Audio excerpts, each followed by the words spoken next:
Hello guys, welcome back to our new video. आज के इस वीडियो में हम बॉक्स कंपोजेबल के बारे में बात करने वाले हैं।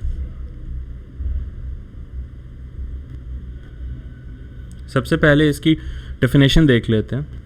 तो an box composable in Jetpack Compose is a UI component used to arrange its child one on top of the other. It basically stacks the element one above the other. जैसे it stacks its children on top of each other in a Z axis order. इसे समझने के लिए हमने यहाँ पे एक 3D graph बनाया हुआ है।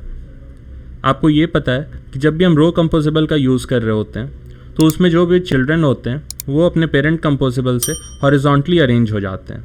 यानी अगर आपने कोई भी एक विजिट बनाया हो रो कंपोजेबल में तो वो one after the other left to right arrange हो जाएगा। इसके साथ ही अगर आपने कॉलम कंपोजेबल का यूज़ किया है तो ये from top to bottom arrange हो जाता है।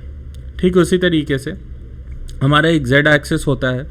अगर हम बहुत सारे कंपोजेबल्स को एक बॉक्स के अंदर रख लेते हैं तो ये स्टैक की तरीके से एक के ऊपर एक अलाइन हो जाता है। हम यहाँ पे मॉडिफायर डॉट अलाइन का यूज़ करते हैं ताकि हम ये बता सकें कि उस बॉक्स कंपोजेबल के किस पार्ट में आपका कंपोजेबल दिख रहा होगा।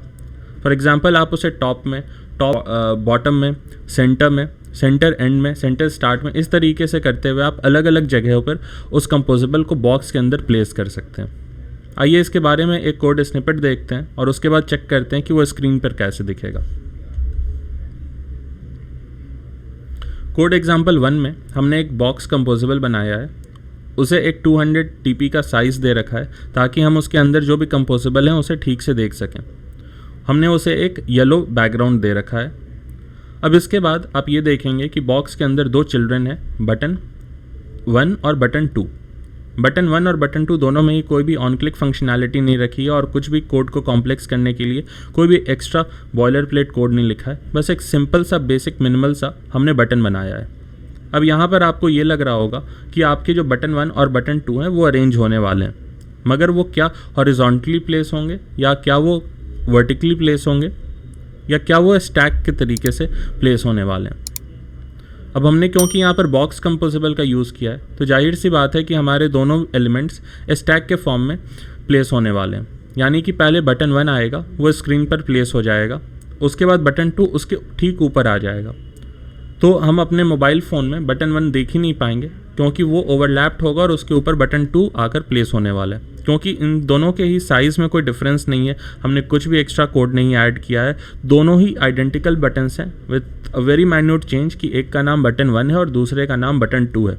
अब क्योंकि उसकी साइजेस सेम है तो इस वजह से बटन 2 सिर्फ आपको दिखेगा अपने बॉक्स कंपोजेबल के अंदर और button 1 will be hidden due to the second composable element.